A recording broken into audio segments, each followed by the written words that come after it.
Hello there, Verse here, and it's been a long time since I last uploaded a video, and I'm glad to be back. Unfortunately, I've been employed full time since like September, and getting to sit down and draw feels like I've earned it. It feels like I'm saving my drawing mana throughout the week just to release it when I finally have those sweet days off.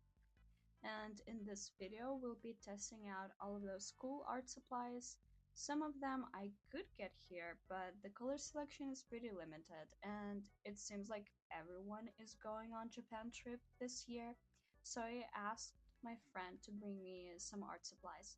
So what do we actually have here? Pentel brush pens, colors that I couldn't get here in Minsk. Holbein acrylic gouache, awesome paint, I love it, and Holbein oil-based pencils. And we also got some shiny Posca markers here, and the star of the show, the stealer of the scene, a dictionary of color combinations volume 2. I'm actually so excited about this little book right here because it has color combinations. And you can see here, you can pause if you want to read what is written here, but basically there's a university dedicated to studying color in Japan, and they've got this book by a Japanese designer, and the color theory is actually based on the four seasons, and in Japan it's like deeply ingrained in Japanese culture and illustration. I sound like a total Japanese obsessed weeb right here, but this one amazing. And it also has I hesitate when I see the last part of this book, because you're actually supposed to cut those color samples so you can come up with your own color combinations. And I'll do this. After all, this thing was made to discover color in unique and fun ways and come up with more cool color combinations. So if you see this little book, especially volume 2, because in my opinion it's better than the first volume, but you've also can get a first volume. Like, if you can get your hands on a copy of this book, please do. Like, it's amazing, especially if you struggle with color and coming up with color combinations. This is a lifesaver right here. So let's dive deeper into all of those art supplies and get yourself some snacks, get yourself some coffee, your sketchbook, sit down, relax, and we're gonna dive right into the nitty-gritty of each and every medium. We're actually going to try acrylic gouache first, because I know that's the one you're most excited about, because me too. I've had a chance to buy a few tubes of this paint and try it, and oh my god, guys, and when the wave comes, it's like yeah, I'm referencing this surfer video if you got me, but look at how juicy, beautiful, absolutely scrumptious, delicious those colors are. And those are 1, 2, 3, 4. Yeah, I've got like 6 colors in the art store here in Minsk. They've been so nice. They've put it in a box. In Japan, they put everything in those soft like packaging, but those are the colors that I couldn't have gotten here. So those are the 6 colors that I've gotten and already tried, and oh my god guys, I don't know even what to say. Like, the results, they speak for themselves. And yeah, if you're wondering, the pencil details, yeah, they've been done with oil-based pencils. They are so nice to play around and to layer with different mediums. And yeah, this is like a new sketchbook that I've started. I don't know how to even describe to you how it feels like to draw with acrylic gouache paints, because you know what, like, let's compare these two. Pros and cons of both of those gouache paints, okay? This one is more on the pricier side. It's basically an acrylic with a fancy finish because gouache paint is usually water soluble. So this, when it dries, it doesn't move, okay? It's acrylic. It's acrylic with a matte finish. That's it. But it's like gouache. So usually acrylics have this shiny finish to them, but not this one. It looks like gouache. It's more matte and it's more velvety. And this one, okay, so first thing that I want to address is the tubes, okay? This one, soft, squishy, delicious, amazing. You will never struggle to open it. And because it's so soft and squishy, you can squeeze out the exact amount of paint that you need, okay? So this round, Holbein acrylic gouache wins. When we go with regular gouache tubes that usually come in this tinfoil metal packaging, do I need to show you the caps that have bite marks on them? Because these get stuck, and sometimes I need to bite them in order to even like open them. So, oh yeah, also another problem, because when you twist it and squish it, this thing bends and it can break, and the paint, like you can make a hole in a tube, and if you don't cover it up, the paint will get wasted because it will dry out. And getting the last bits of those squishy metal tubes is kind of harder, but there are special tools, but I prefer this packaging, this soft squishy like plastic packaging to this metal packaging. I'm all for convenience rather than having to struggle to open them with my teeth. I'm so sorry, you are no longer my best friend. Now Holbein acrylic gouache is my best friend. And yeah, I've used this acrylic gouache paint in lots of creative ways. You can layer it with like thin layers, you can do it more opaque, but you've seen the examples of the drawings. This is what I'm talking about when I talk about the opacity. This gradient right here, it's only possible because you can kind of create a thin layer of underpainting that will peek through your colors, and I love doing this when you're going from see-through to more opaque layers, and you can kind of see that the underpainting is glowing from within. So this is the effect that I was going for. I love playing around with like areas of the drawing where you can see lightweight layers and more opaque layers that stand out in contrast. Just because of the weight of the paint, they separate nicely.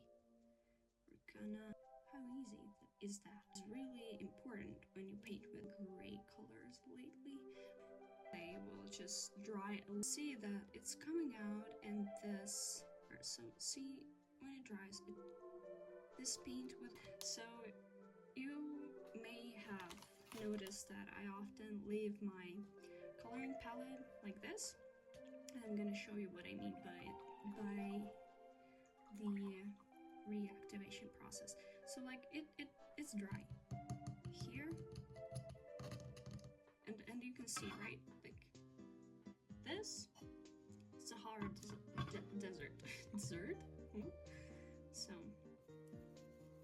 add a little bit of H2O. If you do this long enough, you'll get this creamy consistency. Bam! Ta-da!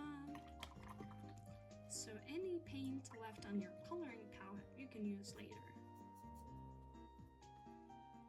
If there was more water mixed, it of course will come out more watery, but you can still use it. That's the point I'm trying to make. And with acrylic gouache, don't squeeze out too much, because if you're not gonna use it all, it's gonna dry and die.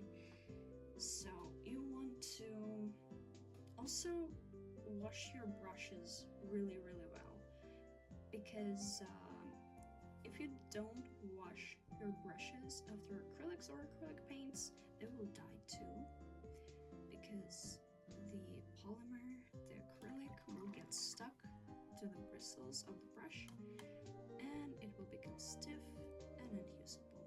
So always thoroughly wash your brushes after using acrylic gouache or any kind of paint that is non-water soluble, because like regular gouache, you can wash it out. Even if you leave your brushes neglected and unwashed, you can still go back and wash them.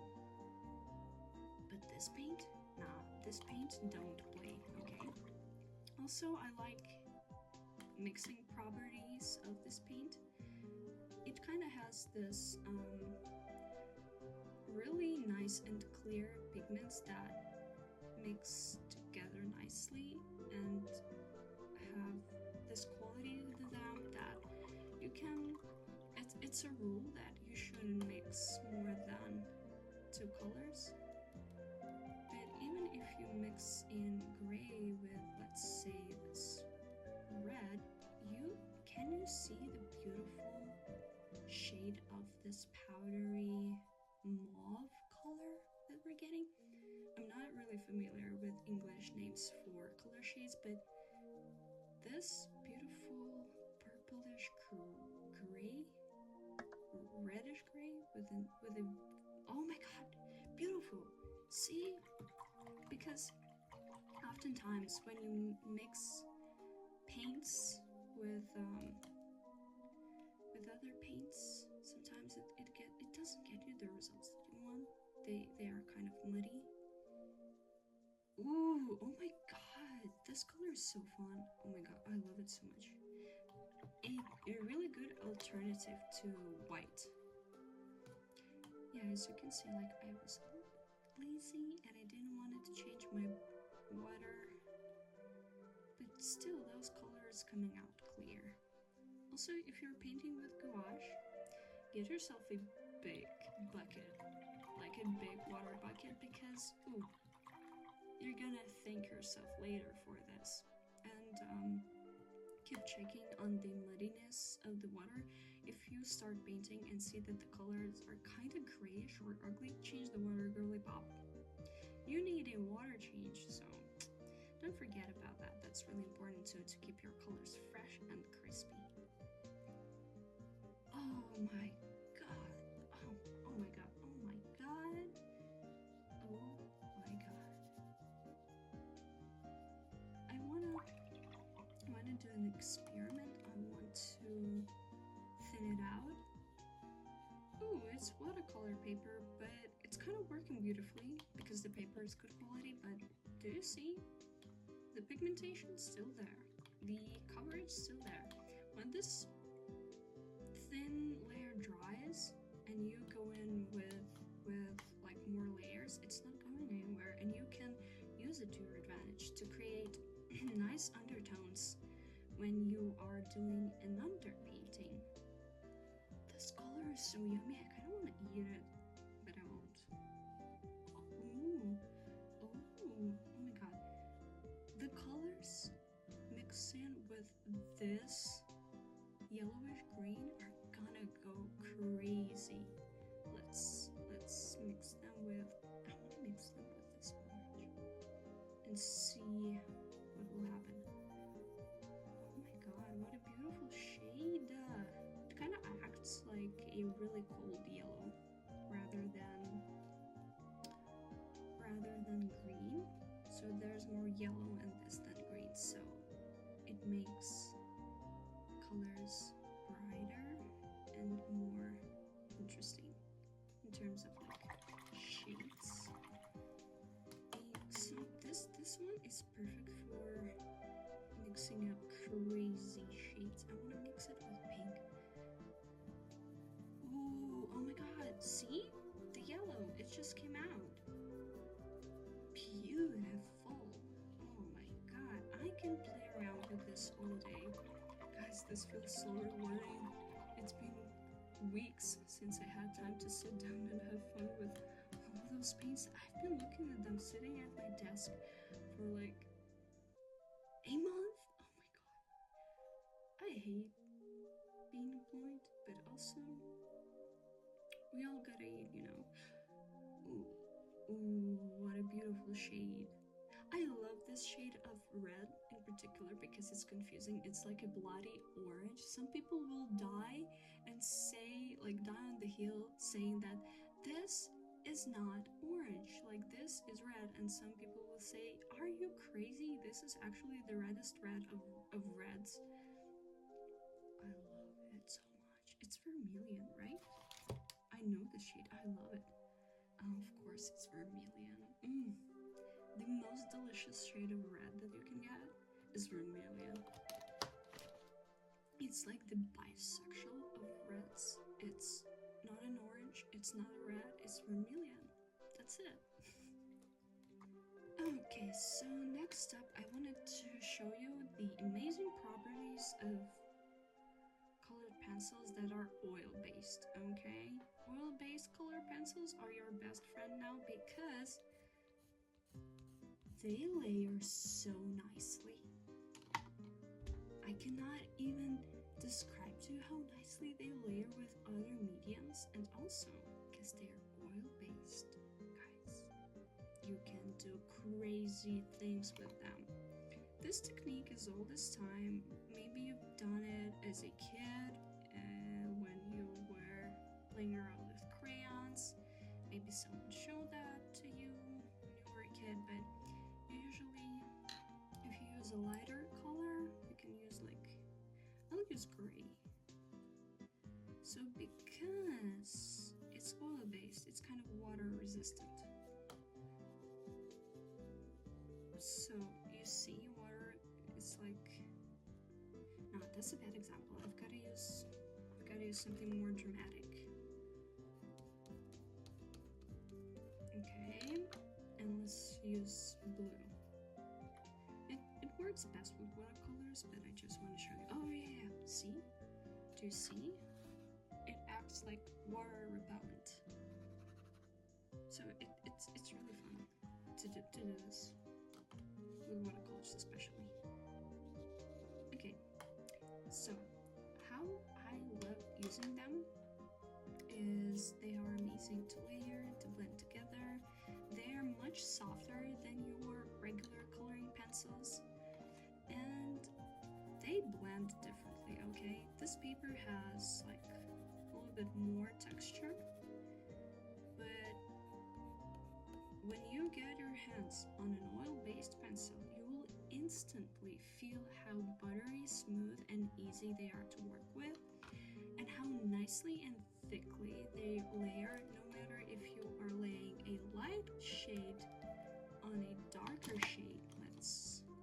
This one is like, see, this is the light shade of pink, and see, it shows up because they are way more opaque than your regular pencils, so they have this nice buttery smooth feel to them, and they are so fun to color with, create accents, details, add in some more texture. I wouldn't recommend you to sketch with them because they are water resistant, and if you start to paint, they can like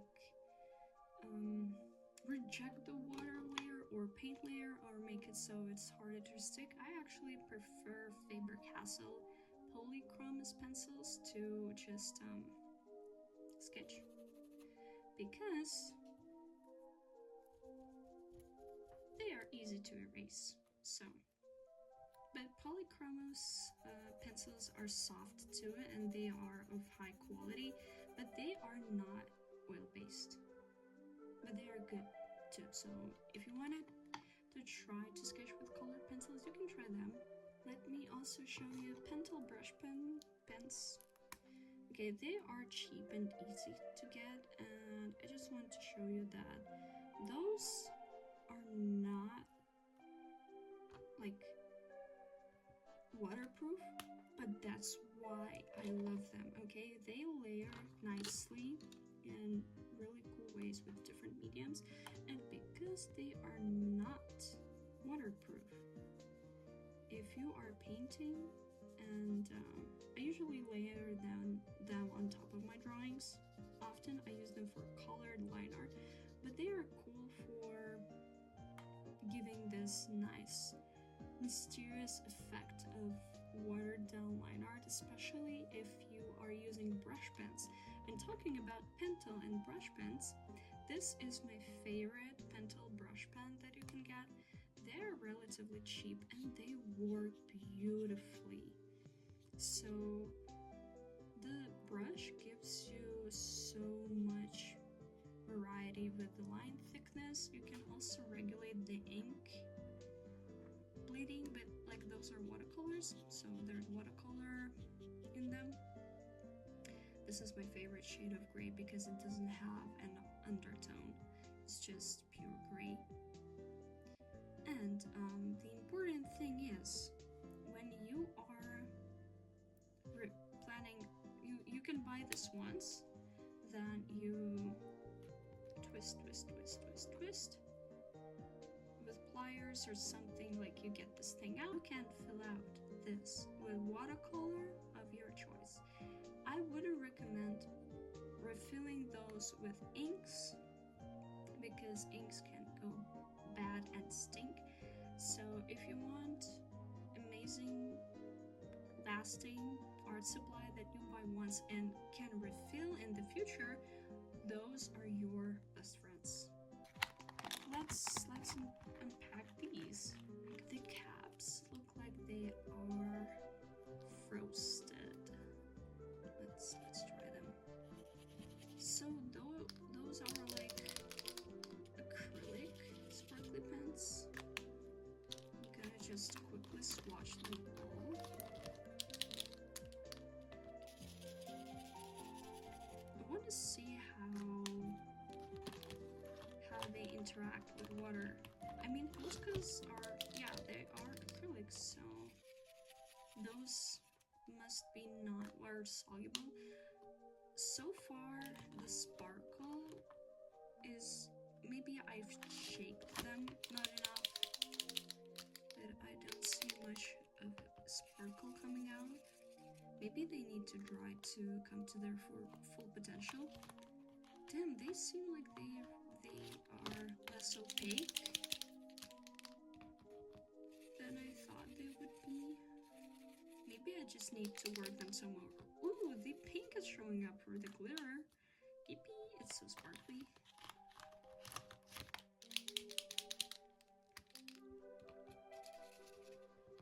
I love how absolutely aesthetically unpleasant, unpleasant? Not unpleasing, yeah, that's the word. Aesthetically unpleasing, but I'm having fun. No one can stop me when I get the new pens. Okay, so Poscas have this like thing where if you leave them for a long time, they the first few strokes become watery. Don't give me the watery. Ooh, I see. So I need to just warm them up a little bit more so they can come to their true potential. Although this watercolor effect is really cute. Okay, line art with these would go crazy, especially when they come to their full senses and opacity, because they are jam-packed with glitter. And I'd say that this glitter effect is like a little bit metallic. Really fun to use. They smell nice. Ooh, this is how they're supposed to look and work. I just needed to work them up more. So yeah, they are absolutely, hey, stay in place. Okay, they are absolutely jam-packed with glitter. So they are shiny. These guys are shiny. Okay. Have we tried everything? I've told you about the watercolor brush pen, the acrylic gouache paints. What else? It seems like we have tried everything. And to finish this video, we're gonna quickly go through. Okay, guys, you know what? I'm gonna give you a challenge. I will open this book 3 times on a random moment, and whatever color combination comes up, you have to use it, okay? This is for those out there who struggle with picking colors. My eyes are closed. 2 in 1? Okay, so we've got 2 in 1. You can choose this one or this one to use. Try number 2. Nah, it's the end of the book. I'm so sorry. Try number 2. Ooh, you can pick those. And last but not least,